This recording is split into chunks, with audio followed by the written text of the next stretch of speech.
I'm Dr. N.P. Singh. I'm working as Senior Consultant Internal Medicine at ceiling hospital sector 34 Chandigarh. काफ़ी देर पहले मैंने एक asthma का बारे में वीडियो डाला था, उसका लिंक मिल जाएगा इसी वीडियो में। तो काफ़ी क्वेश्चंस थे अस्थमा के बारे में। मैंने सोचा भी जो सारे क्वेश्चन को एक ही वीडियो बना के थोड़ा सा उसके जवाब देने की कोशिश कर रहा हूँ। इसी में जस्ट अस्थमा के बारे में आज हम बात करेंगे। अस्थमा और दमा एक तरह की बीमारी है, चेस्ट की इन्फेक्शन होती है जिसमें सडन ऑनसेट ऑफ ब्रेथ, सांस चढ़ना शुरू हो जाता है, खांसी का अटैक आ जाता है और पेशेंट को बिल्कुल जैसे होता है भी पेशेंट लगता है मैं तो सांस ही नहीं ले पाऊंगा, बिल्कुल ही सीवियर अटैक होता है। और इसकी सीवियरिटी होती है mild, moderate, severe depending upon पे कितना का अस्थमा है। बेसिकली अस्थमा दो तरह का होता है, एक होता है हेरिडिटरी और जेनेटिक कॉज, जिसमें हमारे ऑलरेडी हम patient prone for asthma, genetic causes होते हैं, उसको कोई भी एलर्जन से अटैक आ जाता है। दूसरा होता है एक्सटेंसिव अस्थमा, जो एक्सपोजर हो जाता है कि लोग ऐसी जगह जहाँ पे पोलन्स है, डस्ट है, ऐसे रिपीटेड एक्सपोजर से उसको अस्थमा ट्रिगर हो जाता है बार बार, उसको दूसरे तरह का अस्थमा बोलते हैं हम। ट्रिगर क्या क्या हो सकते हैं, जैसे सडन एक्सपोजर टू कोल्ड हो गया, चेंज ऑफ सीजन, डस्ट, जैसे हार्वेस्टिंग सीजन होता है उस टाइम में अस्थमा हो जाता है, जैसे विंटर ऑनसेट होता है तब अस्थमा ट्रिगर अटैक आ जाते हैं। हैवी एक्सरसाइज कर लिया आपने, उससे ट्रिगर हो जाएगा।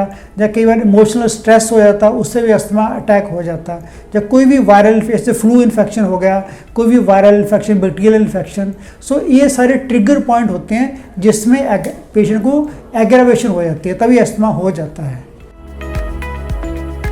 जब भी अस्थमा का अटैक आता है तो हमारे लंग्स जो होते हैं, जैसे रेस्पिरेटरी एयरवेज होते हैं, वो ब्रोंकोस्पैज्म और नैरोइंग हो जाती है, एयरवेज नैरो हो जाते हैं तो सांस लेने में दिक्कत आएगी, ब्रेथलेसनेस हो जाएगा, कफ होएगा, वो चेंजेस आ जाते हैं। और अगर हम क्रोनिक बड़े साल चलता ही रहता है, फिर लंग्स में चेंजेस, एक COPD की तरह, एक तरह का ऑब्स्ट्रक्टिव लंग डिजीज कहते हैं, वो भी हो जाता है। लेकिन वो 10, 20 साल, 30 साल अगर रेगुलरली अटैक आते रहें तभी ही होता है।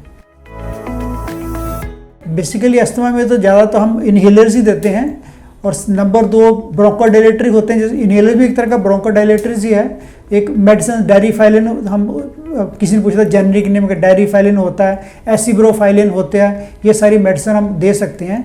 और साथ में पेशेंट को घर में हम नेबुलाइजेशन भी सिखाते हैं, घर में भी नेबुलाइजेशन ले सकते हैं जब भी अटैक आए, तो ये सारी इसमें हम दे सकते हैं, मेडिसिन दे सकते हैं।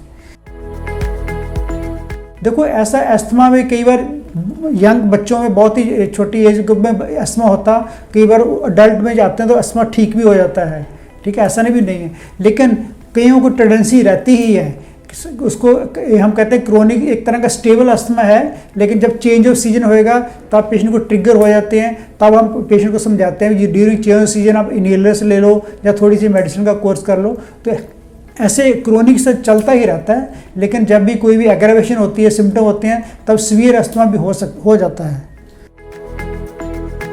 जो भी ट्रिगर पॉइंट है उसको भी हमने अवॉइड करना चाहिए। चेंज ऑफ सीजन में ध्यान रखिए अपने कि यूएस वेल कवर्ड, और कोई भी इन्फेक्शन है उसका इमीडिएटली ट्रीटमेंट ले लीजिए। डस्ट है, स्मोकिंग है, इसको अवॉइड करो। और ज़्यादा एक्सटर्नस एक्सरसाइज अवॉइड करें, इमोशनल स्ट्रेस अवॉइड करें। ये सारे ट्रिगर फैक्टर को हम अवॉइड करें तो अस्थमा का ट्रिगर अटैक कम हो सकता है। बेसिकली ड्यूरिंग स्लीप हमारा एयरवेज वैसे थोड़ी नैरोइंग हो जाती है, तो जब उसी से कई बार अस्थमा अटैक ट्रिगर हो जाता है, बिकॉज ऑलरेडी नैरोइंग नेचुरल सी चीज़ है, उसमें कई बार कफ ट्रिगर हो जाती है। जब कफ हो जाता है तो फिर जो लंग्स और ब्रोंकोस्पैज्म में चले जाते हैं, तो ऐसे अस्थमा रात को ट्रिगर हो सकता है। You should seek A medical help. उसमें कई बार अस्थमा अटैक आते हैं, स्टेटस अस्थमेटिक, उसमें पेशेंट जा सकता है, या सीवियर अस्थमा कहते हैं, उसमें पेशेंट को हॉस्पिटलाइजेशन की ज़रूरत होती है। और उसमें हम इंट्रावेनस स्टीरॉइड्स, एंटीबायोटिक्स, नेबुलाइजेशन दे सकते हैं।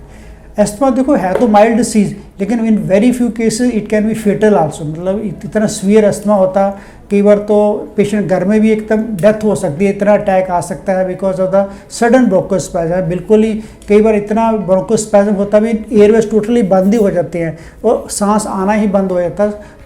तो we have seen cases with sudden death at home also. So always it should be under some medical supervision. जब भी आपको लगे कोई सिम्टम आ रहा तो you must consult your doctor for adequate and immediate treatment. This is not a communicable disease. ये तो अस्थमा जिसकी टेंडेंसी होती है उसी उन्हीं को होता है, एक दूसरे से हम नहीं ट्रांसमिट नहीं हो सकता।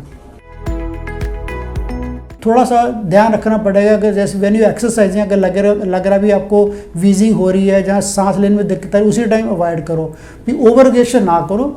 नॉर्मल सा एडिक्वेट एक्सरसाइज कर सकते हो और स्मोक तो बिल्कुल नहीं करना, और ब्लड भी डोनेट कर सकते हो। वैसे इसमें ब्लड टेस्ट कर सकते हैं, सीबीसी, एक इओसिनोफिल काउंट बढ़ जाता है, टोटल आईजीई लेवल बढ़ जाते हैं, और एक लंग में तो चेस्ट एक्सरे तो नॉर्मली आता है यूजली, बाकी एक स्पायरोमीट्री और लंग फंक्शन टेस्ट कहते हैं, उसमें हम रिवर्सिबिलिटी देखते हैं। पहले हम उसको टेस्ट करते हैं, फिर उसको एक ब्रोंकोडायलेटर देने के बाद फिर देखते हैं भी उसके लंग्स की कितनी कैपेसिटी बड़ी है। इसको लंग फंक्शन टेस्ट और स्पायरोमीट्री, इससे अस्थमा की कन्फर्मेशन हो जाती है।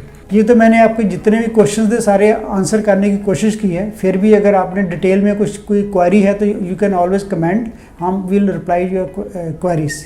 और मेरी एक वीडियो भी है अस्थमा के ऊपर, उसका लिंक मैंने डिस्क्रिप्शन में दे दिया है और उसको क्लिक करके देख सकते हो। Thank you.